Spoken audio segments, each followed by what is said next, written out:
Recording. Hi, everybody. I see you trickling in here. So great to virtually connect with all of you in this space. I'm going to give everybody just a minute to come in here. I see the attendees racking up, so we are live. Give everyone just a minute to get in here.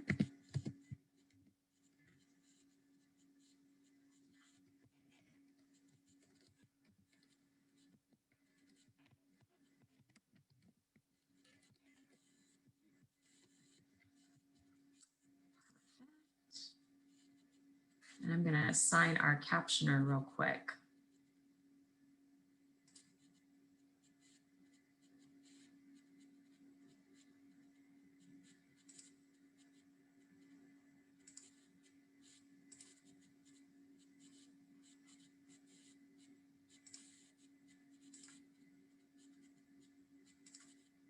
Perfect.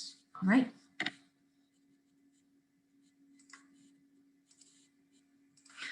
All right. Hello, everyone. Thank you for being here and joining us this evening for a special webinar.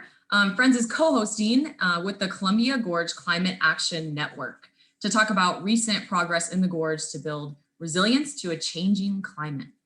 The Columbia Gorge Climate Action Network is joining with others to celebrate our Earth and the Columbia River Gorge, not just for a day or even a week, but for the entire month of April. The Columbia Gorge 2021 Earth Month will include something for everybody, including special events, podcasts to listen to, ideas for supporting conservation and preservation, and daily suggestions for living a cleaner, greener lifestyle. To check out more events being held this month, please check out CG Can, and I believe we'll put their website in the chat box as well. Thanks, Peter. A quick reminder that all of Friends' webinars are recorded and shared online through our YouTube channel. So if you have to miss part of it tonight, or if you would like to rewatch it, maybe share it, we'll post the recording within a few days. For tonight, we are going to examine recent action by local leaders and the Columbia River Gorge Commission on climate change, ongoing community activist efforts to safeguard gorge communities from irresponsible fossil fuel transport and development, and the impact that energy consumption changes at the community level can have more broadly. We'll also have time for discussion after all of our speakers have presented. We'll end with roughly hopefully 25 minutes for Q&A. Please hold your questions until the end so we can do our best to make sure we have time for everyone's presentations. If we haven't met yet, my name is Natasha Stone, and I'll be your host for Friends and CG Cans, a Climate of Change webinar. I am the Community Engagement Specialist at Friends of the Columbia Gorge, which means I work on our public engagement team to assist on communication and community engagement efforts. I also manage our 3 outdoor youth education programs in the spring, summer, and fall. Before I begin, I'd like to acknowledge that the following presentations are limited in scope and walk through the actions of only a handful of individuals who influence conservation in the Columbia Gorge over the past 120 years. First, I want to honor the Indigenous people who lived in the gorge since time immemorial before being forcefully removed and relocated by colonization and the United States government. The treaties of 1855 between tribes and the United States government gives tribes certain rights to these lands to this day, and the United States has a continued obligation to honor those treaties.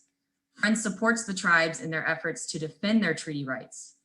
Native Americans greatly influenced gorge preservation and still do today as leading conservationists and the original caretakers of the land. I'm going to share my screen with y'all real quick. And hopefully everyone can see that all right. So tonight, I'd like to introduce you to our lineup of speakers in order as they are presenting. First, Ryan Rittenhouse, Friends' conservation organizer. Ryan joined Friends in June 2013. Prior to moving to Oregon, Ryan worked as an environmental organizer and activist with Public Citizen and Greenpeace, working against proposed and existing coal plants and a nuclear plant expansion. A native of Cleveland, Ohio, Ryan also worked for Ohio Citizen Action and has spent months at sea volunteering for oceanic wildlife protection. Ryan, give everybody a wave if you can. Second is Peter Corneliuson, Friends' field representative. Peter is responsible for building support and activism among Gorge residents for protecting the Columbia Gorge. A Friends staff member since 2003, Peter is a Hood River resident who has been active in a number of local conservation causes and organizations. Peter is a former president and current board member of Thrive Hood River and founders of Streets Alive Hood River. He served on the Hood River City Council from 2014 to 2018. And Peter, go ahead and give everybody a wave too. Next will be Michael Lang, Friends' conservation director and longest tenured staff member who joined Friends in 1993. Michael oversees all aspects of our monitoring and litigation program, as well as working with allies and the media to promote Friends' priorities and playing a key role in our lobbying efforts. Michael is an expert on the management plan that governs the Gorge, having reviewed development proposals and worked with county planners and Gorge Commission staff throughout his time with Friends.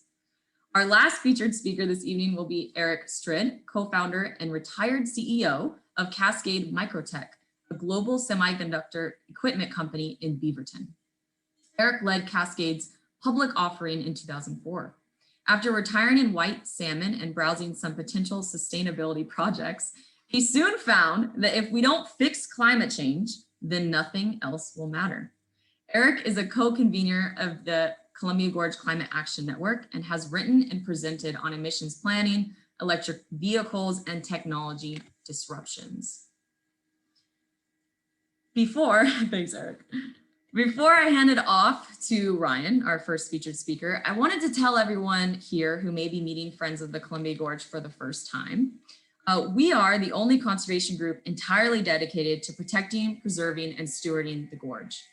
Friends led the fight to protect the gorge by helping create the Columbia River Gorge National Scenic Area over 40 years ago. And it's been working ever since to safeguard the gorge and make sure the natural wonders found today will be preserved for generations to come. Friends is entirely dedicated to protecting and enhancing the scenic, natural, cultural, and recreational resources of the gorge. You can learn more about us on our website at gorgefriends.org. And now I'm going to hand it off to our first featured speaker, Ryan. Take it away. Thank you, Natasha. Hello, everybody. Thanks for joining us today. I'm going to share my screen with all of you. There you go. Thumbs up, Natasha. That looked good. Great. So as Natasha said, I'm the conservation organizer with Friends, for those of you who haven't met me before.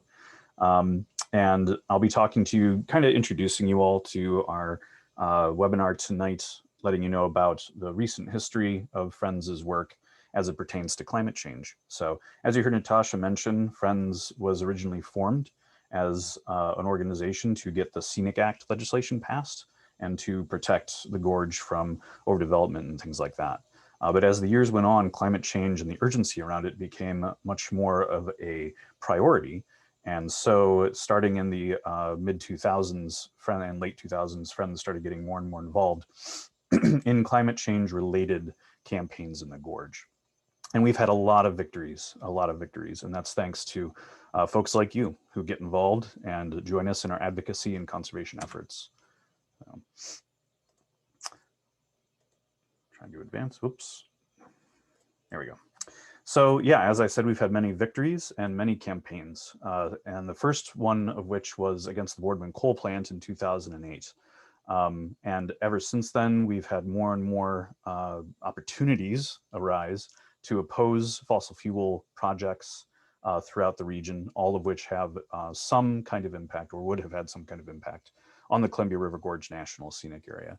And even to this day, we still face new challenges. So in 2008, as I said, we and a group of coalition allies like Columbia River Keeper and others took on a campaign to challenge the Boardman coal-fired power plant out in Boardman. And that campaign went until 2012 when there was a victory in that, where they announced that they would be shutting down the coal plant in 2020. And that did happen. The coal plant was officially shuttered at the end of last year, and it is no longer operating. It was the largest stationary source of CO2 emissions in Oregon, and it was the largest source of haze pollution for the National Scenic Area, as well as Hell's Canyon and 10 other protected areas in Oregon and Washington. So this was a huge, huge victory. Coal is, like, sort of per capita the dirtiest of all the fossil fuels, not only in terms of the many different toxic and heavy pollutants it puts out, but in terms of CO2 content per energy output you get from it. So no more coal burning power plants in Oregon. So this was a huge victory. Things moved on from there and really started kicking off in terms of scope when there were a number of new proposals for oil or coal export terminals throughout the Pacific Northwest. And it wasn't just coal. As you can see on this map, there's lots of sort of newer extraction sites that have been being developed and that want to be further developed throughout the North American continent. It's everything from Alberta tar sands to the Bakken shale oil fields that they do through fracking, which is where most of the oil would have been coming from, to the Powder River Basin coal mines, which is where all the coal would have been coming from, and other fracking fields and extraction sites all throughout there, as you can see.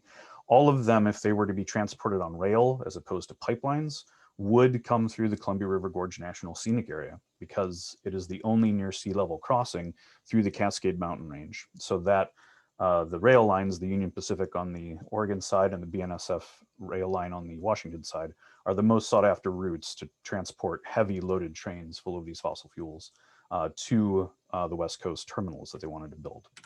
In terms of coal, there were 6 new proposals for brand new facilities, 3 in Oregon and 3 in Washington. And we defeated every single one of them. So huge, huge victories in that campaign. One of the biggest terminals, and the one that Friends probably spent most of our time on, was proposed for Longview.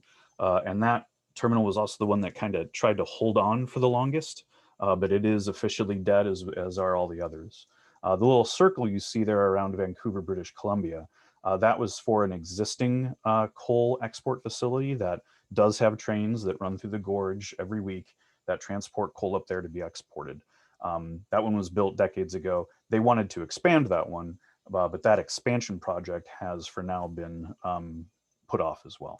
So lots and lots of victories there. Next came, and while that fight was ongoing, we got slammed with all these proposals for new oil export terminals, most of which were proposed for Washington State. The biggest one by far of which was proposed right across the river in Vancouver.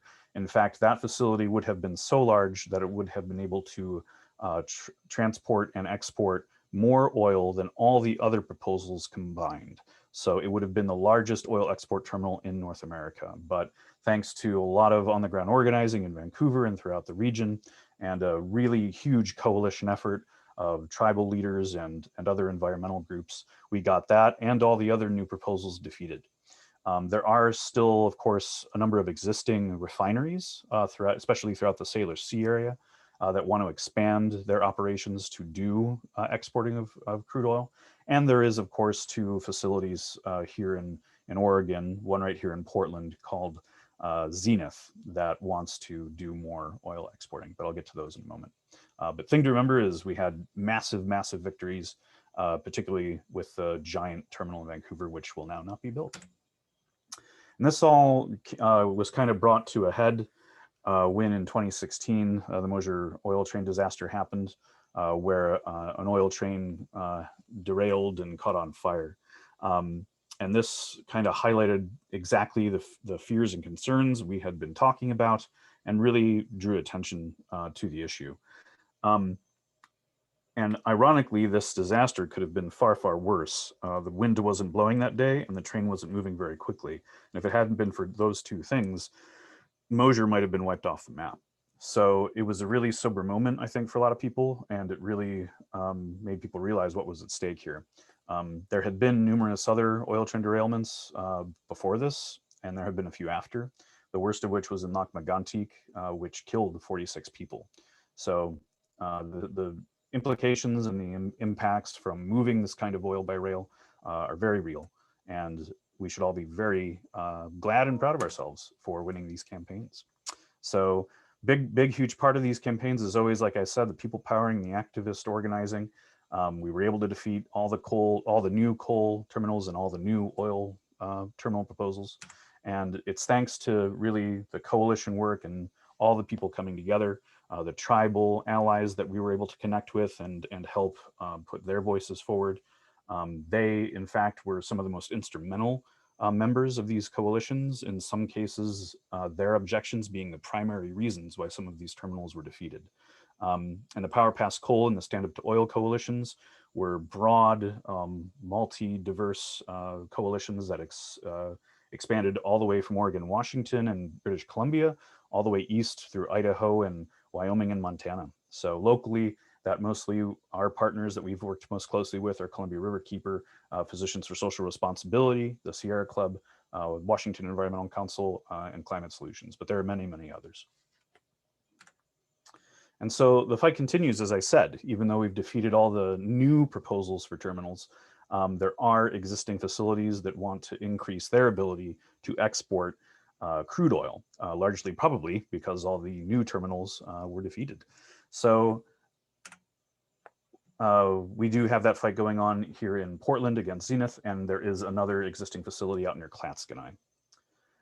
Aside from that, we've also had a lot of good success against methane gas, fracked gas, that you've probably been hearing more and more about.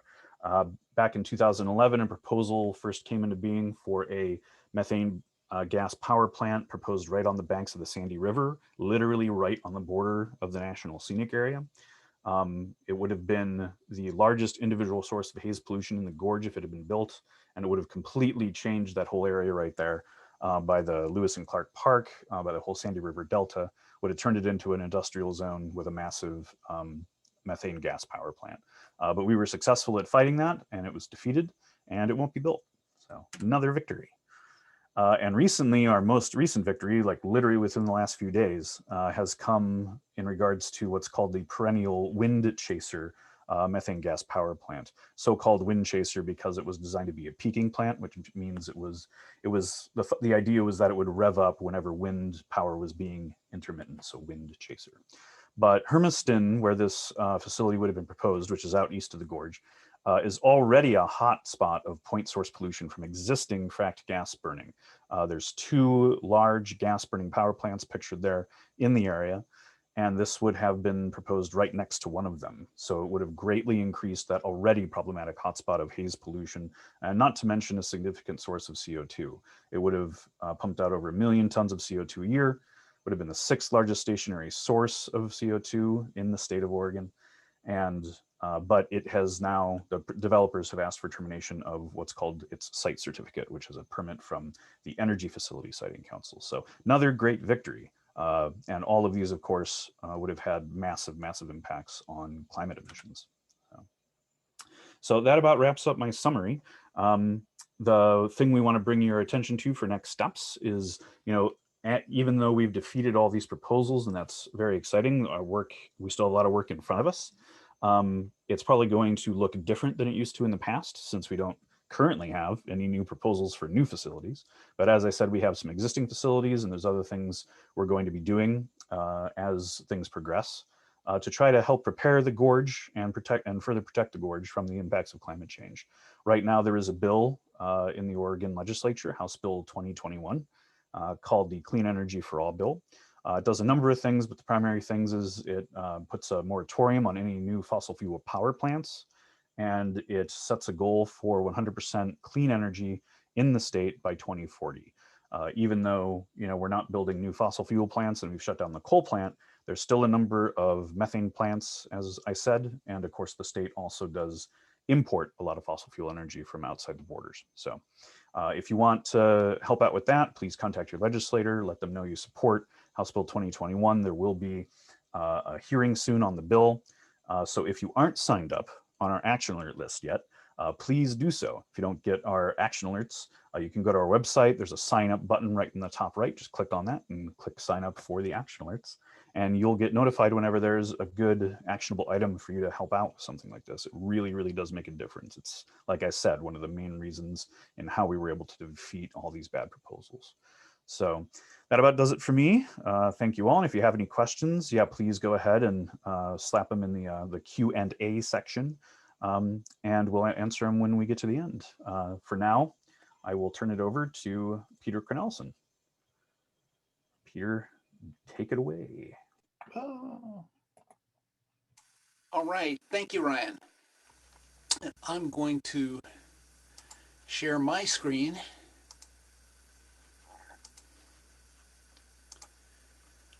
So the title of my talk tonight is Gorge Youth Act on Climate, Passionate About Their Future. For the last 9 years, young people in the Columbia Gorge have been protesting against fossil fuels and advocating for clean energy and their future. They've traveled to distant cities to provide testimony opposing fossil fuel transport and terminals. They've organized and led protests and helped pass climate legislation. This is their story. I typically take lots of pictures to document things, and this is the first photo I have of a protest march against coal trains through Hood River in March 2013. Dave Dalquist, who's on the left side of the screen, who looks like he's about 11 at this point, is carrying the coal equals poison sign. Dave was homeschooled, and part of his lessons were to write his own speeches and testimony, which were always very well written. In fact, his eloquence and call to action blew people away. Here he is addressing the coal protest crowd of over 100 people. You can see that Day got this crowd fired up speaking in the Dalles against a railroad expansion in April 2014. And here he is in February 2015 testifying before Hood River City Council in support of an anti-coal train resolution, which passed, by the way. In February 2015, we drove up to Olympia to testify on legislation and to meet district legislators. And here's a photo after our meeting with State Representative Norm Johnson. It looks like Norm wants to make Day his uncle. Norm wants to be Day's uncle.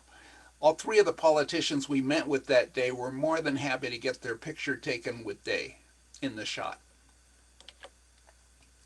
Another event we held in April 2015 was called Walk the Railroad Line Protest, which took place in Bingen, Washington. Here you see the activists protesting, marching along the train tracks, and here is Day addressing the crowd after the march with his faithful and ever-present mom, Bryn, providing support and, in this case, holding the microphone. We often had to travel to distant hearings in order to testify, and here we were in January 2016 in Ridgefield, Washington, testifying against coal trains. In June 2016, we were on our way to Richland, Washington to testify again against coal trains. Day and his mom, Bryn, were among the most faithful activists. I also want to call out college student Colin Strint on the left and Charlie Boonstra and Amelia Gendrew on the right. What I hope you take away from all these slides are the large number of protests that we attended and the determination it took for these young people to keep going despite homework, school, and everything else in their lives. In 2016, I was invited by health teacher Kristen Euler to be a guest lecturer in her class on environmental health at Hood River Valley High School. Every year since then, it's been my honor to speak to those classes which every junior in the school is required to take. I've always found it really invigorating speaking to the students. Towards the end of the presentation, student members of the Earth Action Club come in and speak to their peers about climate action, and I will say more about the club in a minute. Here at the front of the class are the Earth Action Club members speaking to the health class, and at the right corner is their club logo, which is printed on a t-shirt, Make a Difference. Charlie Boonstra is the daughter of two ministers, Vicki Shifter and John Boonstra, pictured here in the 2013 Hood River 4th of July parade with Charlie and her sister Everly. In 2014, Charlie and friends restarted the Earth Action Club at the high school. At the beginning, she was hesitant to speak in public, but over time she found her voice, and she was amazing when she would speak. People really listened. Here she is on the right, testifying before Hood River City Council in 2015 against coal trains. And here she is at the Riverside Church Chapel, where her mother is the minister, in August 2015. On the June 2016 trip to Richland, Washington to testify against coal, she was interviewed by the local TV station as a student leader. As president of the Earth Action Club, Charlie reinvigorated the club, which now boasts one of the biggest memberships of all the student clubs at the high school. For years, it's been a tradition for the student leaders to help organize and lead Earth Day parades through town. Here Charlie is, as a senior, in 2016, preparing to talk to the crowd in downtown Hood River. Young people matriculate and they graduate, so it's a constant theme as they grow up and leave high school. So this is a photo of Charlie and the next crop of club officers at a going away party in June 2016. Sofie Larsen-Tesky, on the right with the pink hat, was elected as new president of the Earth Action Club in fall of 2016. Here she is with fellow club members after the Earth Day parade in 2017. In the fall of 2018, a landmark legal case called Youth v. Gov was scheduled to take place in Eugene, Oregon. At issue was the legal right to a safe climate and healthy atmosphere for present and future generations. In solidarity, the Earth Action Club decided to hold a mock trial to publicize the case. The trial was held on a Sunday in the Hood River City Council chambers, and adults volunteered for the roles of judges, prosecutor, and defense attorney, with the students acting as the plaintiffs. You may recognize Eric Stritt in the back, in the black suit and tie. He had the hard job of being the prosecutor. Here at the defense table are from right to left, Lily Tomlinson, Mateo Campos Davis, and Eva Jones as the youth plaintiffs.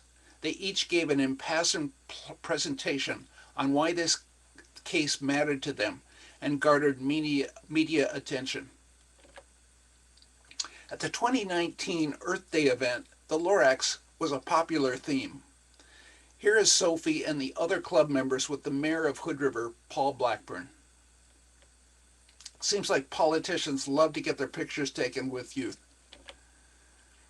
Here is Eva Jones and Lily Tomlinson leading the parade from the waterfront up to the Hood River Library. Eva is a great chant and cheerleader and a super activist. In the spring of 2019, Sofie graduated and was selected as Friends' first Youth Volunteer of the Year. She's now attending Reed College. In the fall of 2019, Lily Tomlinson was selected as the new co-president of the Earth Action Club. Here she is leading the global climate strike in Hood River, attended by over 200 people. Have you ever seen or participated in a die-in? This is what one looks like. Lily had recently participated in an anti-gun violence rally where they used this tactic, and she wanted to use it again for the climate strike. She had us lie down on the sidewalk in the middle of town in silence for 5 minutes.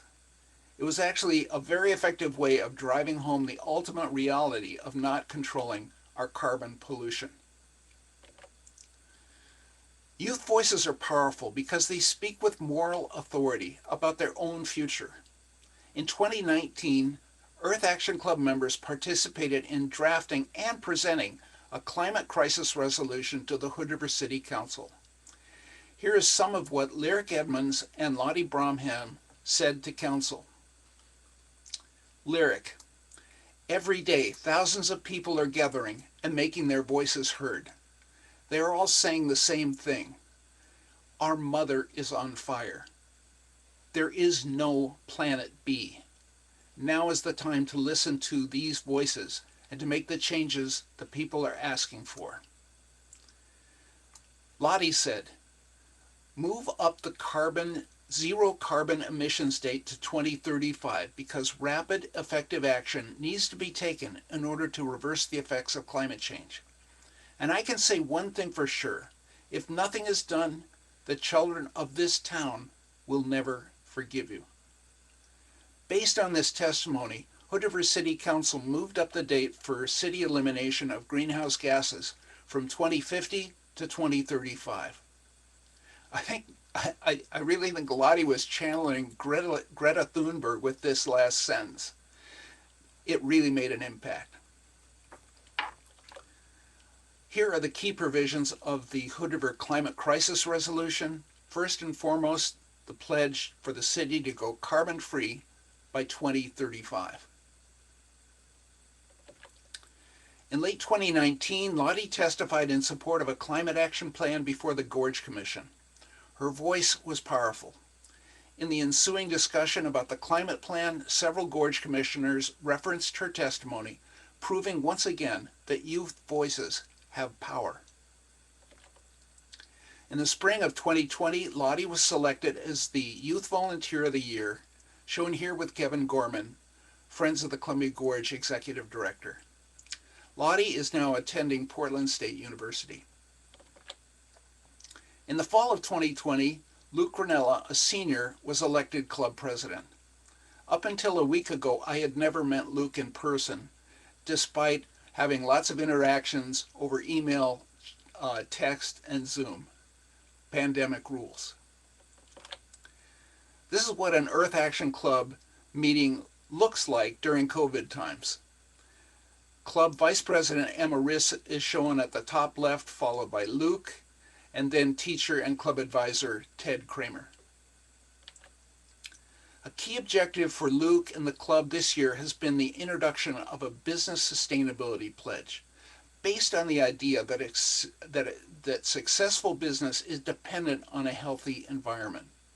The pledge would be a way for businesses to show their environmental responsibility to the community and the city by committing to green goals such as conservation of water, energy, and natural resources. More work is needed to bring this into reality, but Luke and the club have started the ball rolling on this project. In closing, I want to acknowledge that it has been an invigorating and wonderful opportunity for me to work with these remarkable young people. I continue to be impressed by their passion and their energy. I believe, however, that we must do better to provide students with education on environmental issues and global warming.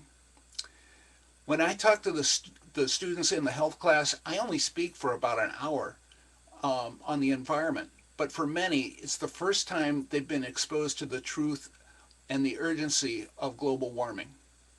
We are not providing them with the fundamental skills and critical thinking necessary to effectively steward the earth. We need to inspire a reverence for the planet that moves these young people to act for the environment. I will be working to get climate education into the curriculum of local schools. You can do the same at your local school district. Visit earthday.org. You can see the logo here, which has a campaign focused on climate and environmental literacy to learn more. Thank you for listening, and I'm now going to turn it over to Michael Lang. Thank you, Peter. That was very moving. That was a great presentation. I'm going to share my screen here. And my talk is going to be about improvements to policies and laws within the Columbia River Gorge National Scenic Area. The gorge is protected by a federal law called the National Scenic Area Act. Here, let me just go to full screen here. And its purposes are to protect and enhance the scenic, natural, cultural, and recreation resources of the gorge, and also protect and support the economy of the gorge by encouraging growth to occur within the existing designated urban areas in the gorge, and there are 13 of those. So the National Scenic Area Act created the Columbia River Gorge Commission, and it also required the development of a management plan to carry out those purposes of the act that I just covered. The first plan was adopted in 1991, and it was groundbreaking, revolutionary in a way for its time. But it was only updated once in 2004 up until last year. And the resource protection guidelines in the original management plan were 30 years old, and they didn't represent the best available science and policy developments that had occurred.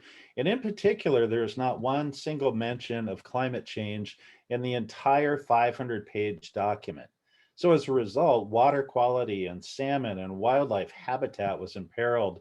Urban expansion threatened the gorge. The plan was really in need of a major overhaul. So Friends began advocating for this probably 5 years ago, in particular because we know that with climate change, that warmer water temperatures in the main stem of the Columbia River and the tributaries were deadly to salmon, especially in the summer months. Temperatures were rising to the level where they were toxic to salmon, and salmon need temperature refuge. They need cool streams in order to survive the hot temperatures during the summer months. So we were really focused on increasing habitat protection in the tributaries through protecting and expanding stream buffers and limiting development around salmon-bearing streams and also around wetlands. And just a little bit about probably the main existing problem, is there are 26 major dams on the Columbia River and on the Snake River. Of course, those dams provide an impediment to both upstream and downstream passage of salmon. Also behind those dams are reservoirs that hold heat, and they heat up during the summer and provide really a toxic environment for salmon. So again, cold water refuge is critically important to the survival of salmon on the Columbia River. Just a quick reference to this graph provided by the Columbia River Intertribal Fish Commission. This is looking at temperatures above the Bonneville Dam through April and August. And then on the y-axis, you have the temperatures. The tan line is the historic average temperatures on the Columbia River. The historical average of temperature reaching a toxic level for salmon was July 25th.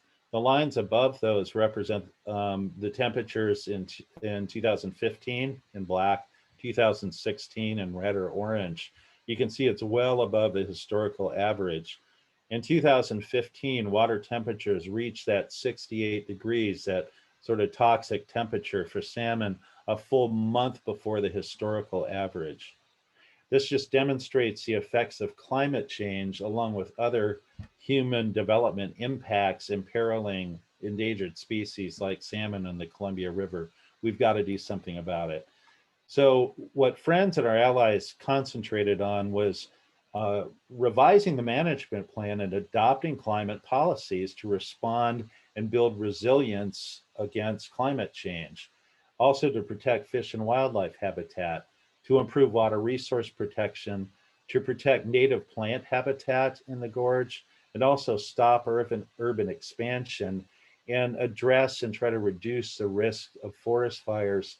So hundreds of comments were generated and given to the Gorge Commission during the scoping phase of plan review 4 years ago, calling for climate policies and for a climate action plan. By far, it was the most compelling and the highest number of comments received by the commission. Unfortunately, the commission staff, after scoping, came out with a list of focus topics that didn't mention climate change at all. It was astonishing with the level of citizen interest in the science behind this, that they weren't willing to update the plan to address climate change. In fact, they're focusing on economic development, on urban area boundaries, recreation, and expanding commercial and residential uses and streamlining environmental review for more development proposals. So clearly we had a disconnect where the commission staff was not listening. So we redoubled our efforts with tribal leaders weighing in at almost every commission meeting mentioning climate, gorge residents and high school students, as Peter pointed out too, writing letters and testifying and talking to gorge commissioners. So eventually the Gorge Commission listened, and several gorge commissioners really took up the banner, and they directed their staff to get busy and drafting climate policies and add a new climate chapter into the management plan. So in fact, the commission did respond to public pressure. They added a new climate chapter to the plan, requiring a climate action plan to be developed. Those efforts are underway this year. And that plan has to identify the threats caused by climate change and develop a resiliency, adaptation, and mitigation measures to carry out those purposes of the act that I mentioned earlier at the beginning of my presentation, to protect and enhance resources in the Columbia River Gorge. In particular, the commission added new buffers, 200-foot buffers for 7 cold water refuge streams, the most critical streams. This was supported by the Environmental Protection Agency as well. It didn't go quite as far as Friends wanted. We wanted this to apply to all streams within the general management areas of the gorge, but these were the most critical ones. Also, prior to the revision of the management plan at the end of last year, destroying wetlands was actually allowed. Developers could destroy a wetland just with some promise to create a wetland somewhere else. And humans are not very good at recreating nature, at creating new wetlands. So this policy that was in place, no net loss of wetlands, really meant you could destroy wetlands. That's gone from the management plan. The commission, with the support of Friends and others, removed that language. So now no loss of wetlands is allowed, and developers can't go out and destroy a wetland with some vague promise of creating one somewhere else. Also addressing fire and forest, particularly after the last couple of fire seasons, there was a lot of interest in doing something related to fire in the gorge too. We know that climate change has resulted in an increased intensity and frequency of forest fires, and these fires endanger property, human life, and emergency responders. And particularly in what is referred to as a wildland-urban interface, residential uses can actually start fires. It's a big cause of wildfires. And when they do, then the houses become the fuel. So we really wanted to make sure that policies no longer allowed new residential development in forest land. And we were successful when the commission adopted policies that no longer allow new residential development in large-scale forest zones. Also with urban area boundaries too, for years, the city of the Dalles has tried to expand its urban area, even though they don't need to. They have plenty of land. And in fact, the area in this photo is Hidden Valley, just to the northwest of the Dalles. There was a proposal to expand 1,500 acres outside of the existing boundary into scenic area lands for urban scale development. Luckily, that never happened, didn't comport with existing laws. But we advanced policies that were supported by the Gorge Commission and put into the management plan that require regional analysis of urban needs, and it defines minor revision of urban areas. Only minor revisions are allowed under the National Scenic Area Act. There's no definition for it. Now, a definition is in the management plan that limits it to a maximum of 20 acres or 1% of the land area of an urban area, and a maximum cumulative over time expansion of no more than 50 acres or 2% of that urban area. So that was a successful effort to really contain and stop urban sprawl. We know that urban sprawl results in exacerbating climate change and more carbon pollution. We need tight, well-planned, smart growth within existing urban areas in the gorge. And in the future, I think we're going to see that. So the next steps are that revised management plan was adopted in October of 2020, and it requires the federal government to sign off on it. So in February, the US Secretary of Agriculture concurred that the revised management plan was consistent with the National Scenic Area Act. There is litigation. Wasco County and the Port of the Dalles in particular have filed challenges to the revised management plan, and those are filed in before the Oregon Court of Appeals. Friends has intervened to defend the revised management plan, and will be working with the Gorge Commission to meet those legal challenges head on and to defend these policies that both require climate action in the gorge and also stop urban sprawl.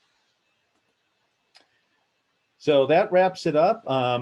Ryan mentioned signing up for action alerts and joining Friends. If you go to our website, gorgefriends.org, please join as a member and sign up for action alerts, and you can stay informed about the latest issues, and you can be an advocate for climate change as well. Also, I wanted to mention again in June of this year, the Gorge Commission will be holding a meeting on climate change and climate policies, and public comment is invited, so stay tuned and find out how you can participate. Thanks so much. I'm going to turn it over to Eric right now.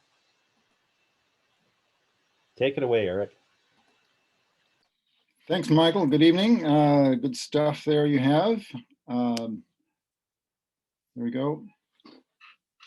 This is a talk will not be about politics or the latest tweets. It'll talk about a big picture of decarbonization in the US and globally. I'll start by contradicting the fossil fuel industry and pointing out how many trillions we're going to save by decarbonization instead of how many trillions it will cost. And then I'll talk about the types of infrastructure and how much infrastructure we need to change, as well as the urgency around when it needs to change. This is the shortest introduction to climate change you'll ever see. It's real, it's us. Eric, just real quick, you're not sharing your screen. Just so you know. Let's go back. I forgot to push the right button here.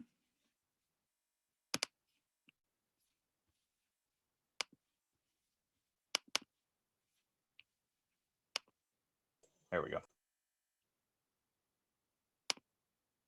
There we go. Okay. Now we see the shortest introduction to climate change. It's real, it's us, it's bad. Experts agree, but there is hope. Now, each of these 5 facts have been confirmed in unprecedented detail and depth. Firstly, by oil companies 40 years ago, when they realized, oh, we're going to generate so much CO2 that we're probably going to change the climate. And their predictions were actually pretty close. So they decided at that point, instead of notifying the world of the defective nature of their product, they would spread disinformation and delay their inevitable demise, much like big tobacco. Today, the fossil fuel story is, well, yeah, climate change is real because everybody's painfully aware of it. And in their first legal case, they immediately caved to the issue that fossil fuels are a big cause. But then they said, well, that's not our fault. It's these customers that buying our product, just like big tobacco. But in any case, there's no affordable options. There's no choice. Remember when the Green New Deal was announced, the Manhattan Institute, one of the quote think tanks, declared this was going to cost $93 trillion. This is ridiculous. And the new energy just is magical. There's no way this is going to work. And they repeated the problem that of free riders, that if the US cleans up our Emissions Act, well, then the rest of the world will benefit, but we need them to do the same thing. The real story is that we'll save trillions by decarbonizing. The magic comes from clean energy being zero fuel cost.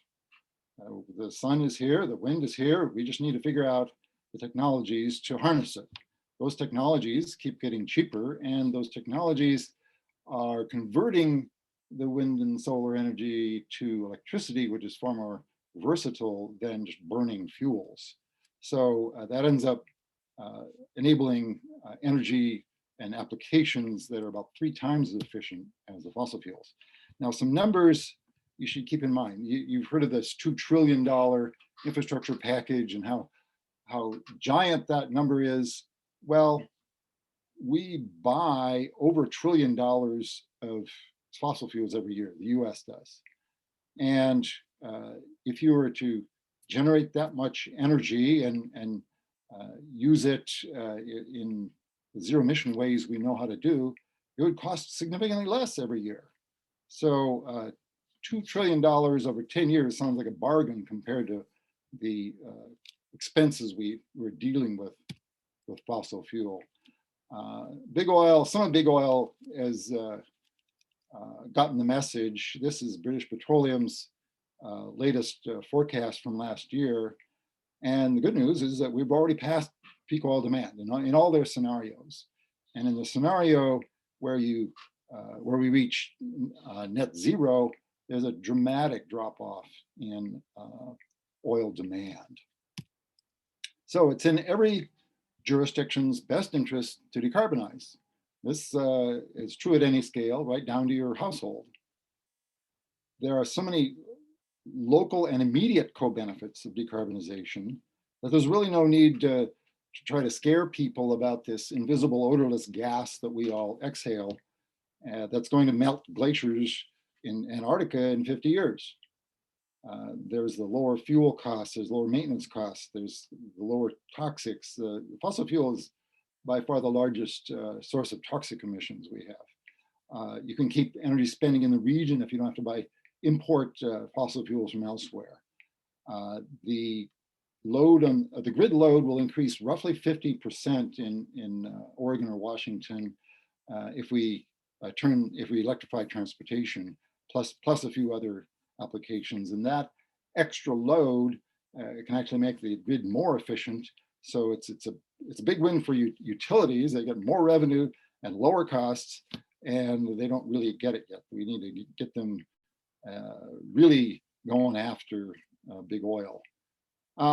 Plus, there's more resilient energy sources if people can develop or generate rather and store their own energy. So the fears of free riders or the tragedy of the commons, as economists like to talk about, is just irrelevant. If you're talking politically, you should talk about the savings. Don't worry about the carbon. Okay, what is this infrastructure we need to change? Turns out our emissions are dominated by our housing and transportation choices. Those are also our largest expenditures, largest capital expenditures. So we tend to cut corners when we're buying these, and we leave out niceties like energy efficiency. Oh, well, we'll just pay a little more for the energy. Well, that locks in our emissions. Good news is the technologies for fixing those emissions are getting cheaper, and the payback periods are decreasing. Here's a case of the average Oregon household. Now, this is the numbers right out of the Berkeley Cool Climate Calculator. And you see that the biggest bar is travel, and the next one is your housing. Well, what would it cost to decarbonize this household at the rate of the IPCC requirement that said we have to decarbonize or cut 45% of our emissions by 2030? These technologies exist. What would it take? The answer is you could save $3,000 a year. You invest in an electric vehicle because people are already buying vehicles all the time. You put in a heat pump, whether air source or ground source, for your water heating and your space heating. Cut your air travel in half, eat a little less meat, and you're down to 45% reduction by 2030. The options for reducing emissions from your house are fairly well known. You increase the insulation, you improve your doors, your windows, tighten up the infiltration mainly. You have to upgrade lighting and appliances, and you create a heat pump like I mentioned. You can add solar if you have the roof and solar resource. You can make any house net zero with enough solar, but it doesn't take a lot if you do it right. Now, payback periods for electric vehicles will soon be zero because the cost of the batteries particularly are allowing the cost of battery electric vehicles, shown in the solid lines here, to cross over the costs of internal combustion engine, i.e. Gasoline or diesel cars, within a few years. After that, all the costs of an EV will be cheaper.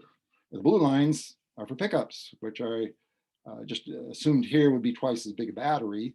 And similarly, they will be crossing over a few years after passenger cars. Now, depending on how much you drive, EVs are already the cheapest transportation for you. Now, eventually, we're going to be decarbonizing anyway because these are going to be cheaper, but it's not fast enough. What we need is something like a wartime mobilization. This is the Ford Motor Company factory turned into a warplane factory. That was what we did in World War II. But we're doing urgent mobilizations today. Last weekend, we hit 6 million vaccinations in one day.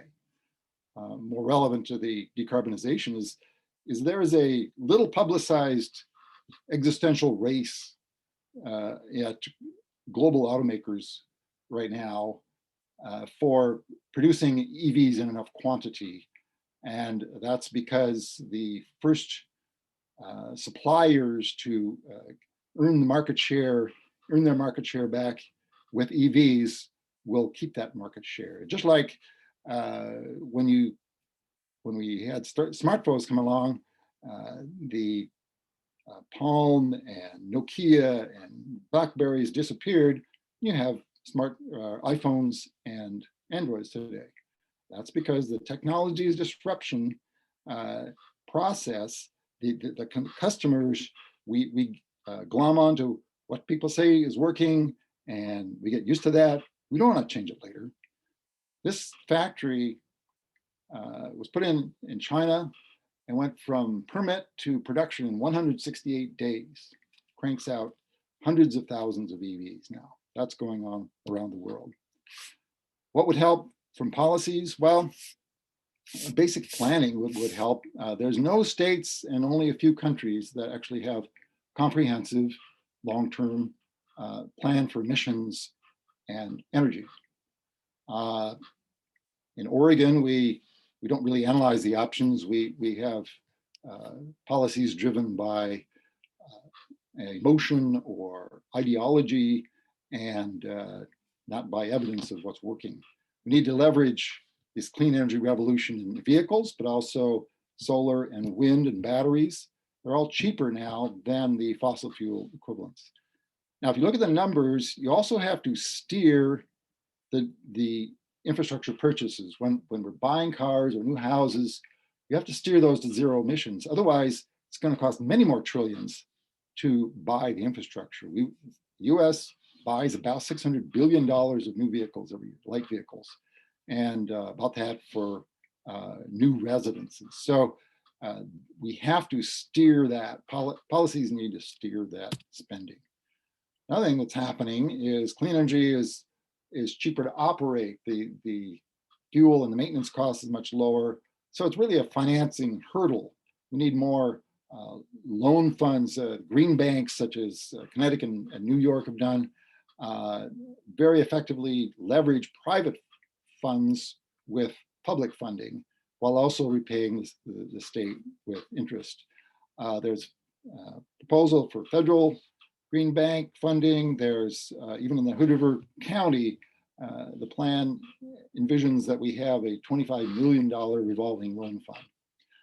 We should have zero interest loans for companies that are creating new or expanding in their clean energy product lines, we should have new innovative products for buildings and vehicles. There's a proposal for Fannie Mae and Freddie Mac to seriously get into the upgraded buildings business and displace workers that have been, or rather, retrain workers that have been displaced by all these changes.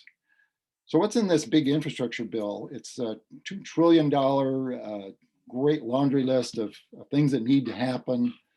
To put that in perspective, Oregon's about 1% of the US population and GDP. So that's about $20 billion to be spent in Oregon. Now that's way more than the legislature hoped to raise with our cap and trade systems and so forth. It's rare opportunity to be investing in the right stuff. We'll not pay for everything. Like I said, we need to steer the existing infrastructure investments. But right now is the best time to lobby your legislators in DC if you have great ideas for this bill. So what can we do about it?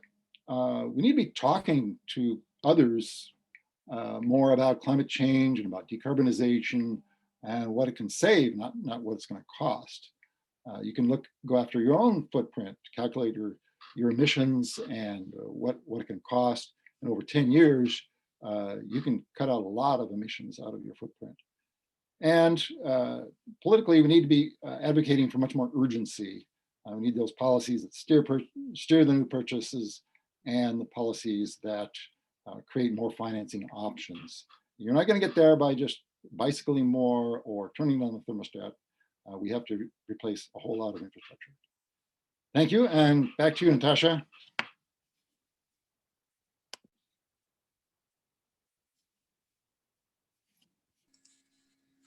Thank you, Eric. And obviously, thank you, Michael, Peter, and Ryan for sharing with us this evening. We are now going to open up for Q&A. So if all the speakers don't mind, turning on their cameras, thanks. If you have a question for either of the speakers, please put that into the Q&A box. Remember, we'll only be watching that Q&A box, which is located below in that black toolbar with Q&A in the icon. And let's get started. So here we go. So this is for Ryan. The NTSB refused to investigate the 2016 Mosier derailment and spill of 40,000 plus gallons of Bakken crude oil and subsequent fire. Has there been any accountability by the RR government, etc.? Thanks, Natasha. And yeah, I did write out a text response as well, but I figured I'm sorry. you'd be interested in hearing this as well, so I left it up to answer live. And I'll probably turn it over to Michael too to go into more detail. But in terms of compensation to the local town, they did enter into negotiations with the city of Mosier. And from what I understand, the city of Mosier was fairly satisfied with the ultimate agreement they ended up with, financial compensation mostly for the spill. However, beyond that, there was very little, if anything, that was done to hold Union Pacific accountable, even though an investigation did find them completely at fault due to negligence. It was shown that they were not maintaining their track properly, and a number of the big lag bolts that are supposed to hold the rail in place, the heads of the bolts had just sheared off completely, but had remained in place. So you couldn't see it from a simple visual inspection. And when the trains would go by, the train tracks would just move. And eventually it got so bad that that's what caused the derailment. So, however, there was some legislation passed that Friends was integral in passing in the years after the spill. That put together a contingency planning fund and what's the term? Not a panel, but Michael sits on the contingency planning fund for that. And it also requires that there be insurance carried by any of the railroad companies that are transporting this kind of oil through Oregon. They call it a worst case scenario. And I think that's a bit of a misnomer. It's more like an average case scenario. So, and I'm blanking, I think it's about 10% of the train. Michael, do you remember off the top of your head what the number is on how much of the train they have to cover in the event? 15% or 450,000 gallons, whichever is more. And yeah, Michael, did you have anything else you wanted to add about that? Nope, you covered it well. Thanks, Ryan. All right, cool. Back to you, Natasha. Great, thank you, Ryan. And then let's see here. If you guys, or excuse me, if everyone has a question for a specific speaker, of course, include that name. But if there's no name listed, then I'll just assume it's kind of for anybody. But what research has been done to explore negative side effects from these green types of energy sources, i.e. lithium mining? So I guess for anyone. Eric, would you like to take a crack at that? I figure you probably know somewhat about that. If not, feel free to pass on it. Well, when you place that much infrastructures, you can't have zero impacts. And yeah, we're going to have to mine more lithium. It's not like we're going to have to scour the seafloors for this stuff. It's not that rare. Actually, more rare is like some of the cobalt we have in the batteries. I think it's cobalt. But there's also dozens of new new chemistries being researched for these batteries. But the more encouraging developments are that we're learning more about how to operate these batteries and keep them going for many, many miles. There's talk of a 1,000,000-mile battery. Nobody's really warranted that by now, but if you like run your EV battery from 20 to 80% charge, it goes a long time. So that will minimize the number of battery changes. There's also recycling companies aiming at reclaiming at least 90% of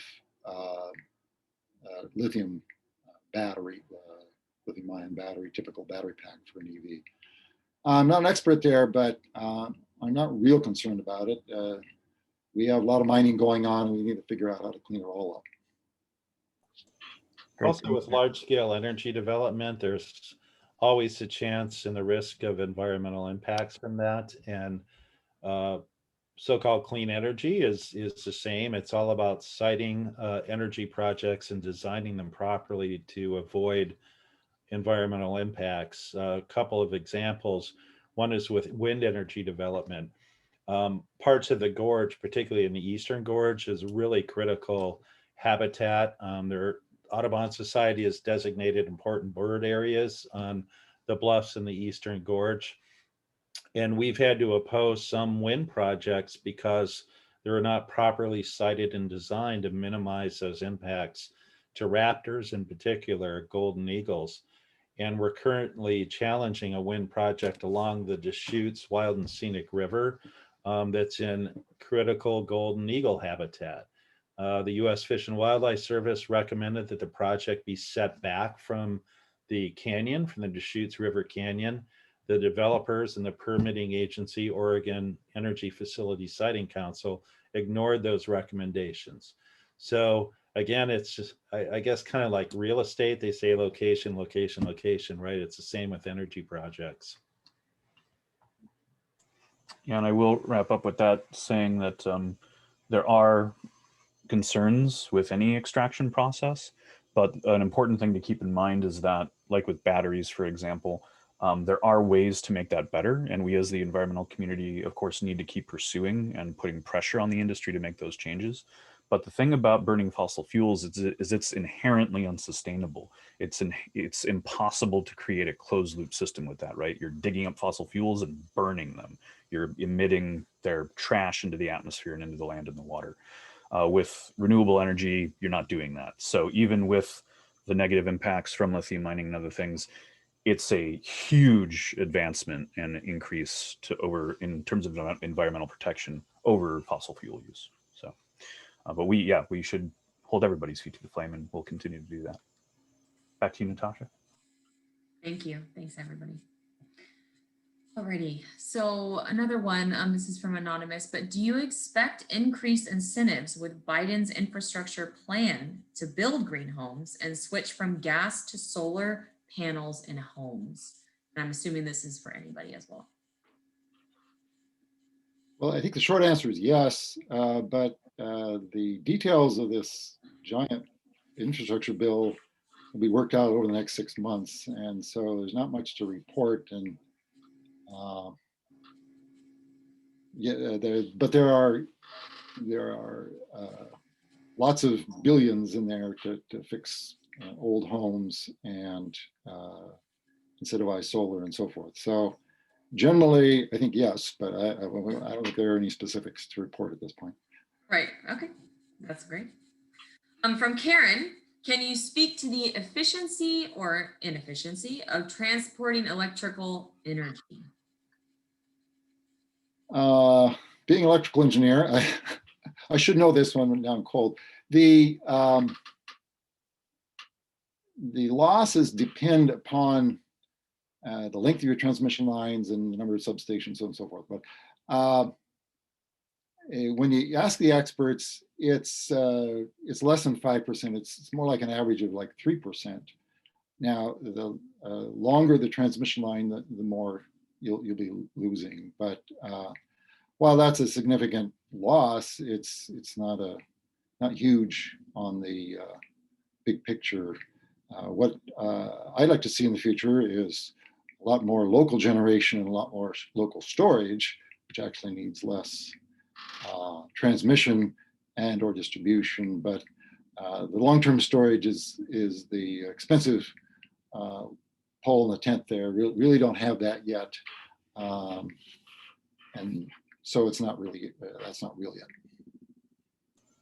Yeah, thanks, Eric. And that reminded me of something else I wanted to mention earlier about, you know, more distributed energy. So in other words, business as usual in the energy sector has always been to build big, huge centralized facilities. And a lot of people in the industry still want to just kind of supplant that with renewable sources. But we have a huge opportunity to do distributed energy systems, meaning smaller scale solar on rooftops, over parking lots, things like that.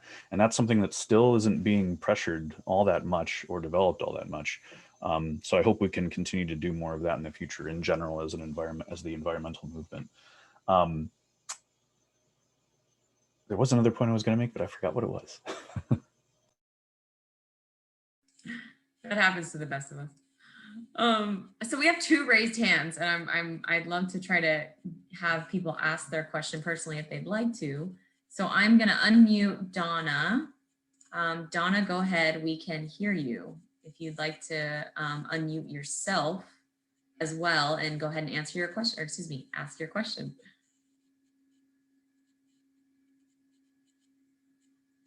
Go ahead and just unmute yourself. I think Donna's hand has been raised for quite a while, so maybe they didn't realize that they're... Okay. Okay. No worries. Sorry about that if I missed that. Okay, let's go back to, oh, I'm sorry. We have another raised hand. Deb, is this an older raised hand or newer? That one's a lot newer. Yeah. Okay. Deborah does have a question. Deborah, do you have a question that you'd like to ask? Go ahead and just unmute yourself. I'll give you a few seconds. If not, I'll line up a question in the Q&A. I'm sorry, this is Debbie, and I think I must have hit the raise hand button by accident, but while I'm unmuted, I would just like to say it was a great presentation, so thank you very much. Thanks for attending. Thank you. Thanks, Deborah. Okay, awesome. So let's go back to Q&A here. Could you speak about the cooperation between the Oregon and Washington counties in the gorge? And again, for anybody. Well, sure. On the Columbia River Gorge Commission, each county again has a designated commissioner that serves and makes policy related to the National Scenic Area and carrying out those purposes. So it does attempt to cross the urban-rural divide, where you have Multnomah County sitting in the same panel as a representative from Klickitat and Wasco County as well too. So what that does is bring the local interests together, combined with the statewide and regional and national interests, to try to determine the best way to protect the gorge for future generations and ensure that economic development is steered towards existing urban areas. And yeah, there is tension, no doubt about it, but also there's a lot of commonality. And it's been a pleasure to see the commissioners from the different counties being educated on issues like climate change. I'm not going to name names, but there's a commissioner that not so many years ago thought that, well, climate change, the jury's out. We don't know. And I've watched that commissioner really grow and understand that, yeah, this is real and it's affecting agriculture, forestry, urban uses across the board. So I guess that's my positive spin on how the counties interact together in the gorge. Great. If there's no other additions from anybody, we'll move on to the next. All right, so let me see here. From April, do you think we'll see more facilities like the Goldendale Pump Storage Facility? The Goldendale pump storage is typical of pump storage where you need the geology of a pool that's down, in our case, at the river level, and one up at least 1,000 feet or like 2,000 feet. And there just aren't that many geological formations like that. I suppose I don't know the details, but the real question is whether Goldendale will happen given the tribal opposition to it right now. But you guys, the other speakers, might know more about that. The Goldendale Pump Storage Project, I think, is about a $2 billion project at the site of the old Goldendale aluminum plant. And that's strongly opposed by the Yakama Nation due to impacts to tribal, to cultural resources and to treaty rights. It's a sacred site for them. It's a little outside of the scenic area, no direct impacts on the national scenic area, but especially based on the tribal concerns and oppositions that have been raised. We're taking a close look at that. We want to support the Yakama Nation, as always, in protecting and carrying out their treaty rights. So given the tribal opposition, it really casts doubt on the future of that project. I am aware of other projects that were proposed along the Deschutes River, for example, in Jones Creek, that were proposed, and that project was never built as far as my knowledge. So I think they're fairly rare.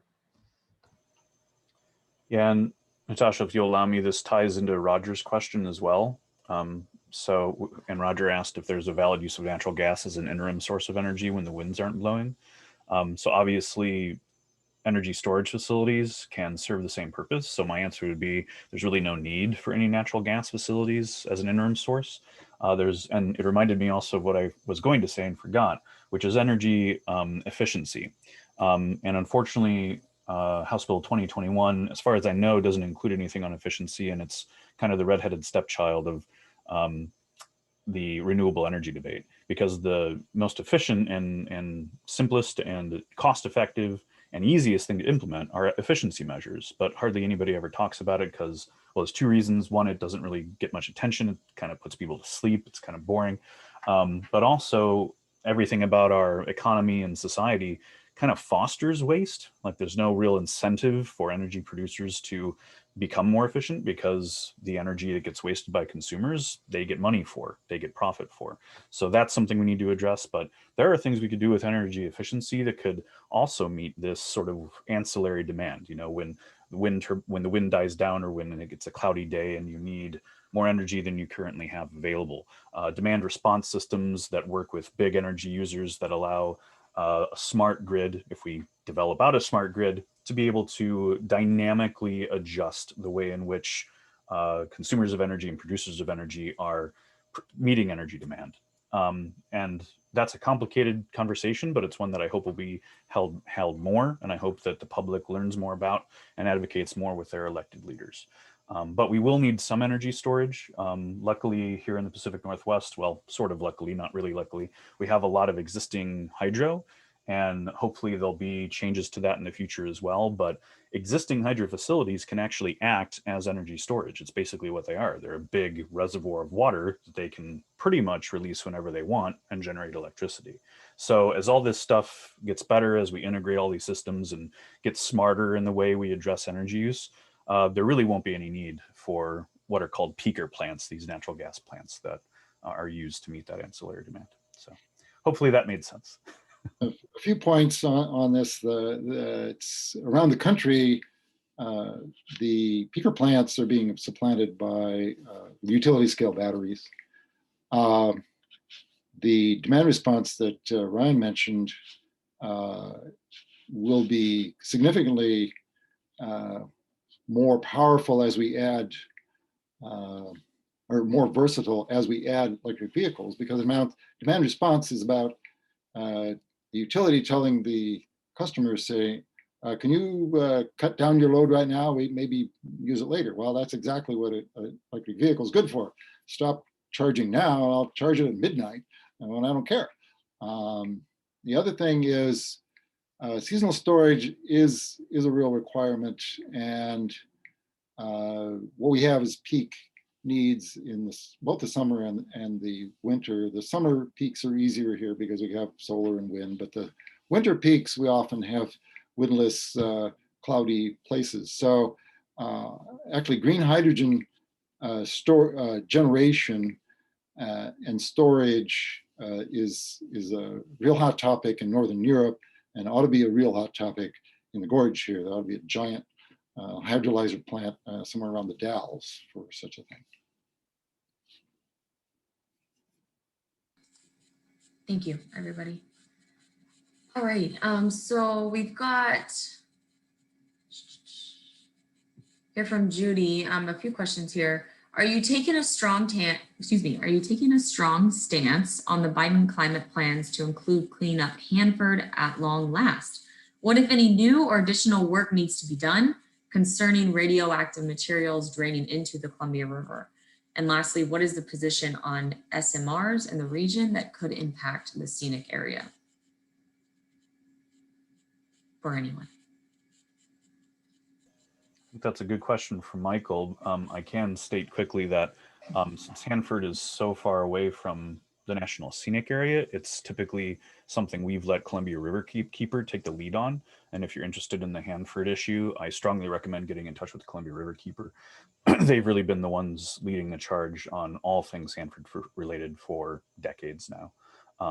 Yeah, Michael, was there anything you wanted to add specifically? As far as the pending legislation, I'm sorry, I don't know if that addresses Hanford radioactive waste cleanup. And I guess for listeners, it's been a high level and low level nuclear waste repository since World War II. And the tanks, both high level and low level, are leaking into the groundwater, which leaches into the Columbia River, which is actually deadly or toxic to fish and also anybody that consumes that. So it is a huge problem, pretty far away from the gorge.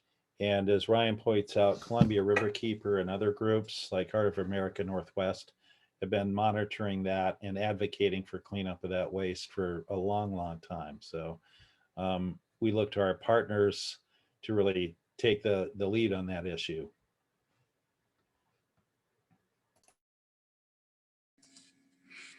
Thanks, Michael.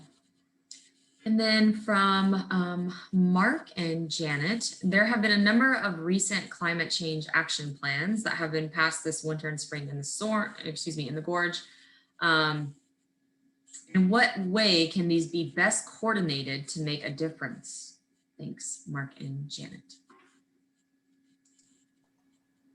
Peter, you want to take that one with the climate action plans? Well, Eric is actually better suited because he's on the Hood River Energy Council. What the questioner may be referring to is the recent climate action plans that Hood River passed in 2019, and just recently White Salmon and Mosier passed.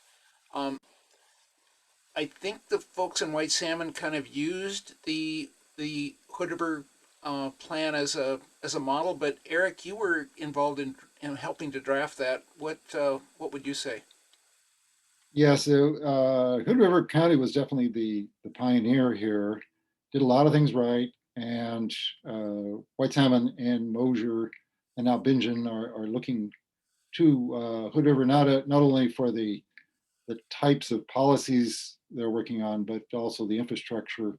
In Hood River, the city of Hood River has an analyst focused on, well, what exactly are our emissions here from vehicles and buildings, and and things like the waste treatment plant.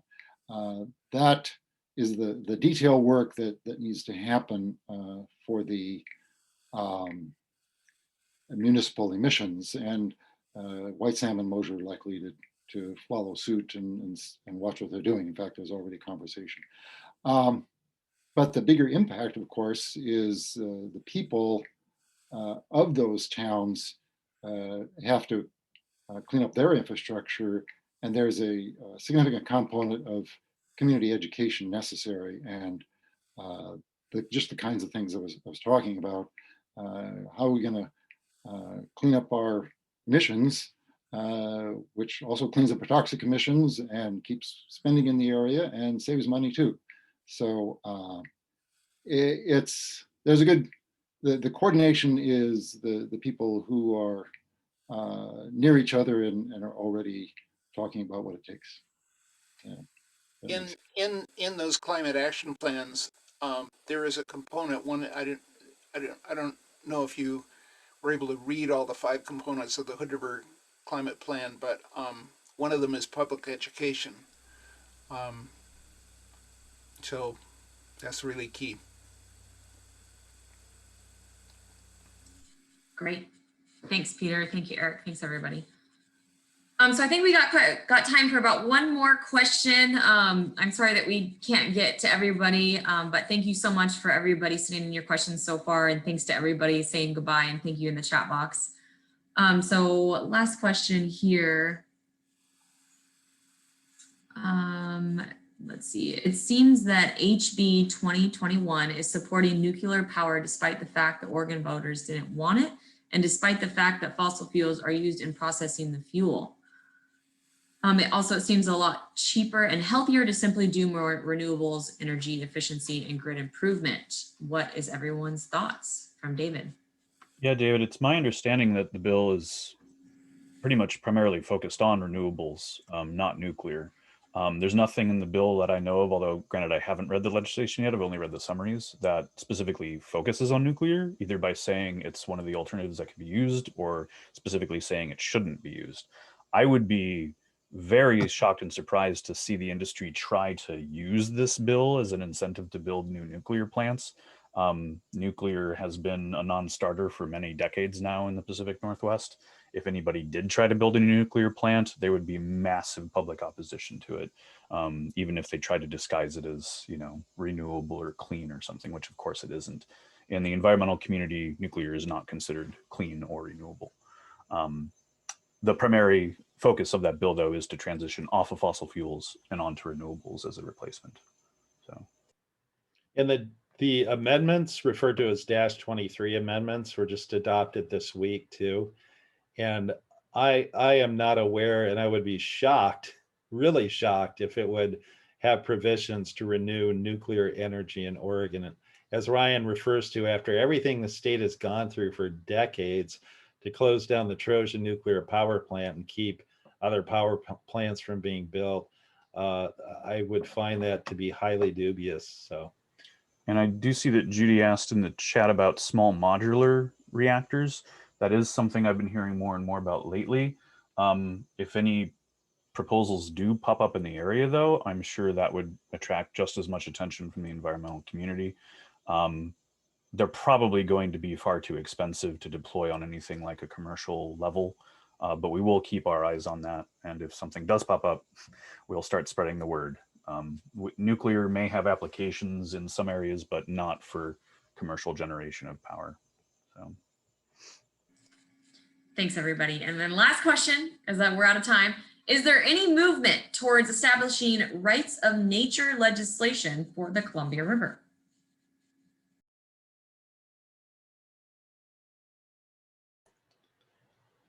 Sounds great. I'm not aware of any efforts to do that, though. Others? There you have it. Well, I'm sorry, that's all the time we have tonight, everybody. Thank you to each of you who sent your questions in. Thank you for giving us your time this evening to discuss this climate of change we're in. And a huge thank you to each of our speakers, Ryan Rittenhouse, Peter Corneliuson, Michael Lang, and Eric Strid, for presenting for us tonight. We really appreciate the time that you've given us. Lastly, if you missed part of the webinar tonight or would like to rewatch it, maybe share it, remember we'll be posting the recording within the next few days on our website at gorgefriends.org. And that's it. Thank you everybody again, and have a good night. Thanks, everyone. Thanks, Natasha. Thanks, Bye. everybody. Thanks, Natasha. Thank you. Good night.